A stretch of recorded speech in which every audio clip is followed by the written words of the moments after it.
everybody, thanks for tuning into Animal Adventures this week. My name is Kylynn, and this is my friend Medgar, and I'm here to talk to you about something I'm commonly asked about at the shelter. What is the difference between service animals, therapy animals, and emotional support animals? So let's dive right in, because Medgar here is a therapy animal.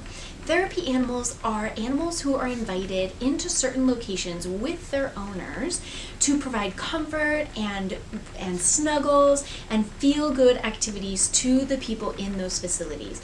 So facilities who invite therapy animals to visit them are maybe schools or libraries or assisted living facilities or hospitals or county jails. And spending time with a therapy animal has been proven to reduce your heart rate and your blood pressure and reduce anxiety and release endorphins. So it's definitely a positive thing. And here at our shelter, we have a pet-assisted therapy department where we work with more than 50 volunteers who visit places I just listed all throughout San Mateo County. But it's not necessarily a good fit for just anyone and their pet. And that's because therapy animals have to undergo rigorous temperamental evaluations and behavioral training before they can become a certified therapy animal.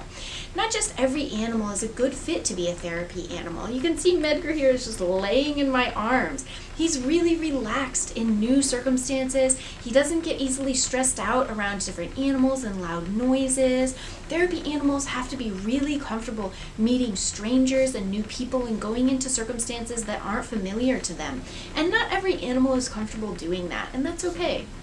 But not just dogs can be therapy animals. Other types of domestic animals, such as cats or horses, are also excellent therapy animals as long as they have the right temperament. The last thing that's important to know about therapy animals is that they are types of animals you are encouraged to pet and approach and interact with. That's why they're visiting the location where you are.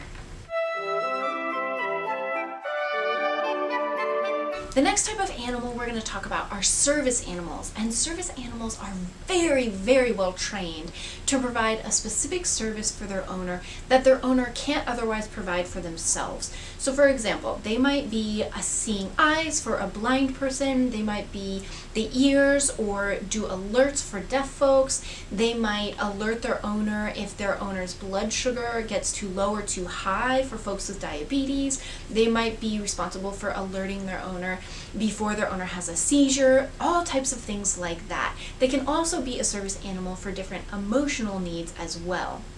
So service animals are not required by law to wear identification such as a vest, although many of them do, and they are legally allowed to go anywhere their owner goes. So that would include airplanes, restaurants, movie theaters, malls, libraries. They can live in no pet policy housing with their owner as well. So these animals are actually not even considered pets under the law because they are providing an essential service, kind of like medical equipment, for their owner. The other thing to know about them is, of course, since they're working when they're out in public or anywhere with their owner, these are not animals that you should pet or ask to touch or approach, because that might provide a distraction from the service they're giving their owner. So definitely don't do that. Don't even ask to touch these animals.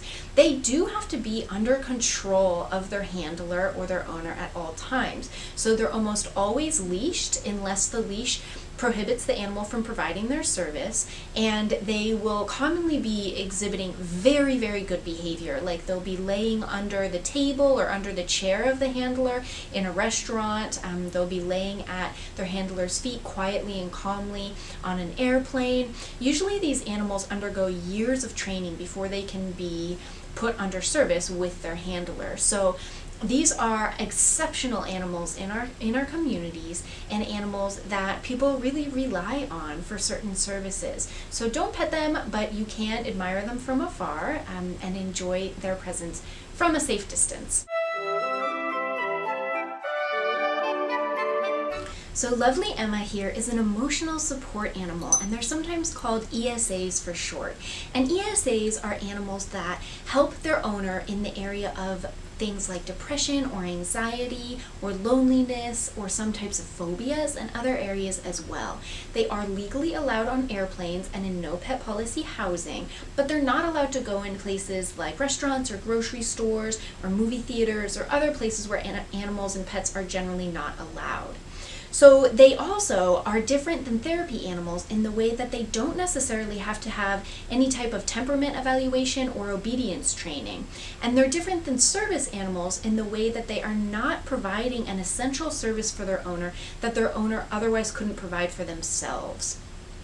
Therefore, they are working with their owner, so these are not an animal that you would approach and ask to pet.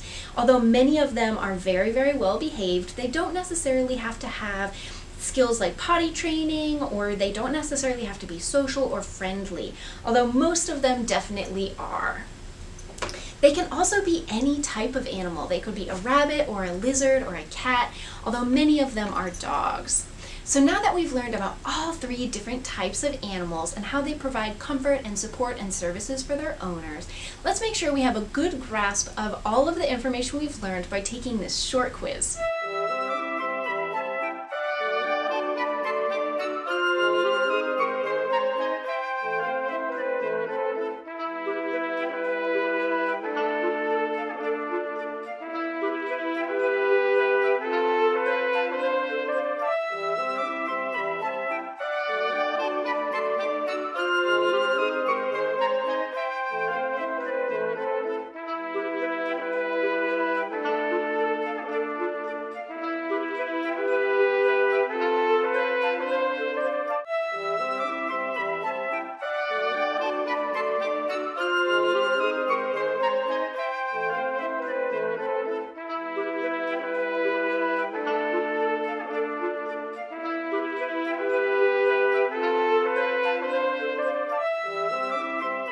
Thank you for tuning into Animal Adventures with me this week. I hope this session has been really informative, and now you're better able to know which animals are good for you to pet, which are therapy animals, and which animals are not appropriate for you to pet, which are emotional support animals and service animals. Remember, before petting any dog, you must ask the owner, "May I please pet your animal?" before you approach them.